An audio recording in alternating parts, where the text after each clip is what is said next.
Hi, Jamie Salinas here, and welcome to the channel, Art of Magic. In this episode, I'm going to tell you about a product that I bought with my own money, my own hard-earned cash, and something I really, really like. So stick around, find out what it is.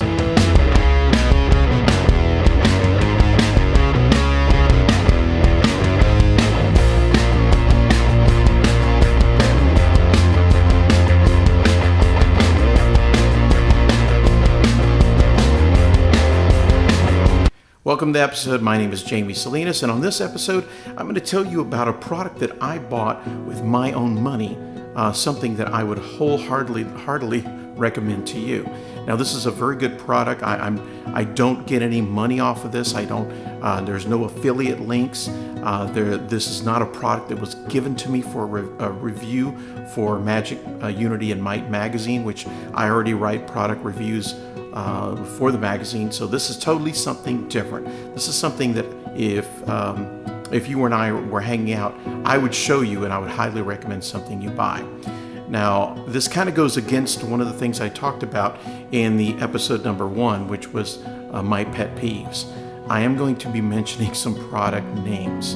I really struggled with this thought, and here's what I'm thinking.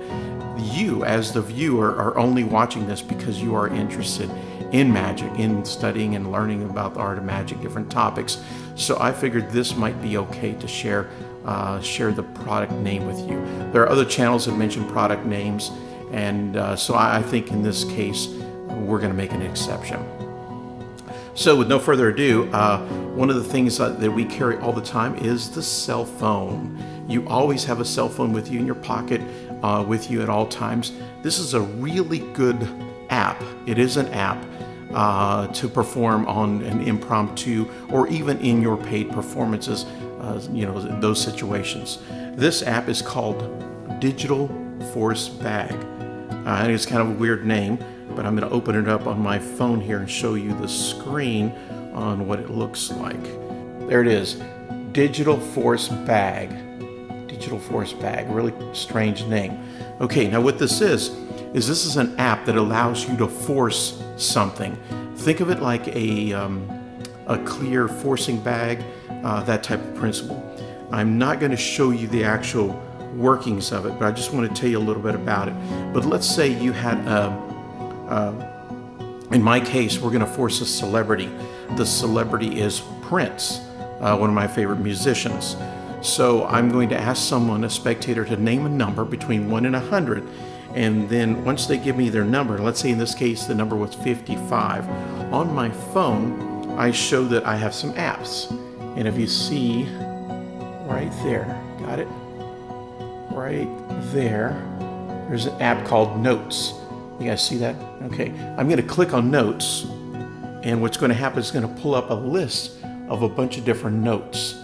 These are different lists. There's my to-do list, shopping list, celebrities, 100 greatest movies of all time.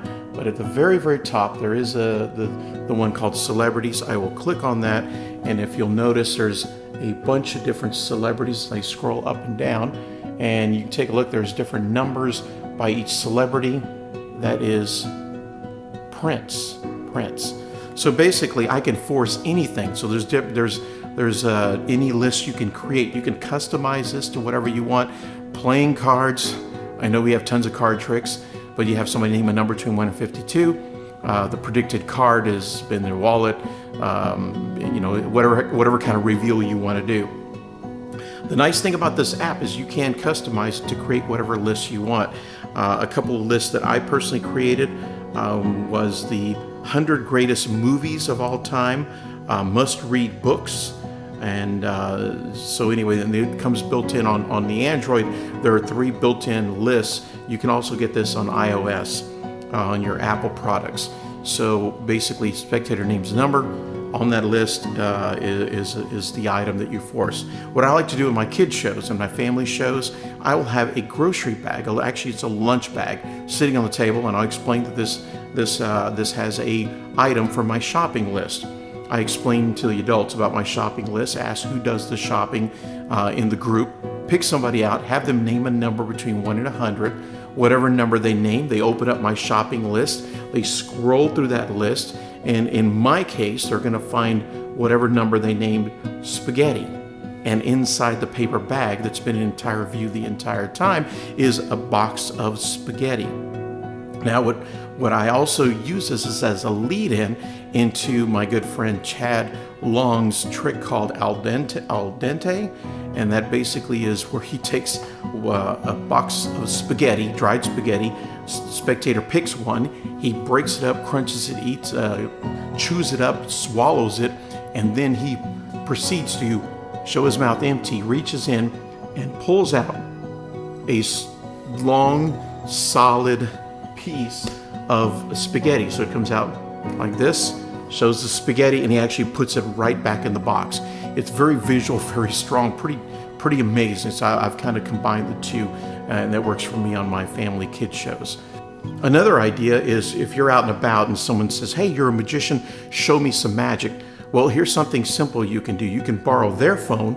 I do a Google search for an image of Prince, and then I have them put their phone in their pocket, put it away, and then I pull out my phone. I have them name a number between 1 and 100. I explain that I have a list of celebrities. They click on the list, they scroll, they find their number, and then they see who that person's name is. I tell them not to say it out loud because some people have thought that it is some kind of voice command like voice recognition, Google Voice, and it's working on their phone. So that's why it's put away in their pocket, but they name a number, they find the celebrity on the list, lo and behold, it's Prince.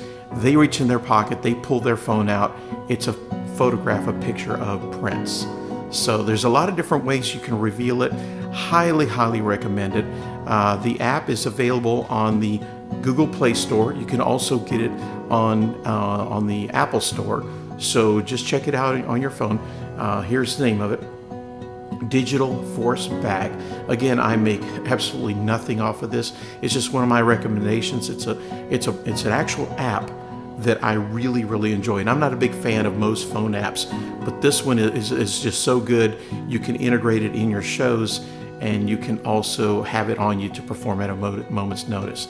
In the last episode of Art of Magic, I talked about promoting bad magic. And some of the comments some of you wrote in was, as you pointed out, there's a big difference between performing at a club meeting and performing for the general public. Thanks, keep up the good work. Let's see, Eric Stevens writes in, I really appreciate you mentioning my name. Hey Eric, there's your name again. So it says, keep doing this. We need more quality education and videos like yours.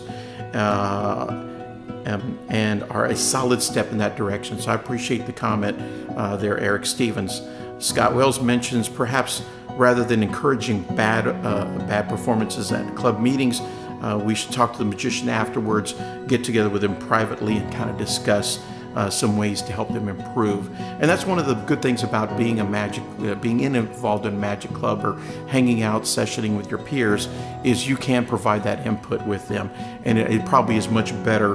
Great suggestion on getting with them on a one-in-one situation.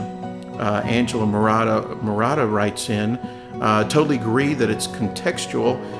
It could be really terrifying for someone who is not used to performing to get in front of people at all. So look for an upcoming episode all about stage fright, handling being nervous in front of an audience. So that's a good one.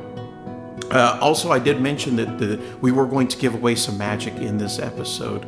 So after randomly drawing from the people who made the comments, and here is the winner of our magic giveaway. It's Angela Murata. So thanks for commenting, thanks for liking, thanks for subscribing. Now we are going to give away some more magic. So again, I will give you until Friday to make a comment on this post. Tell me if you bought Digital Force Bag. Tell me what your thoughts are. If you already have it, tell me what your feelings are. If you haven't bought it yet and you have some questions about it, please leave a comment. I'll be more than happy to answer any and all questions about Digital Force Bag. So that's all we had on this episode. I'm trying to keep it a little shorter this time. The episode's been running kind of long, but look for the next episode to get back on our format, discussing one of the many, many topics I have on my list. And so I hope you stick around. I hope to see you again real soon. Thanks for joining us. Again, don't forget to like, comment, and subscribe for your chance to win some magic. Now, Angela, I need to get in touch with you, so I will mail out your package of some free magic coming your way. So again, we'll see you on the next episode. Thanks for tuning in.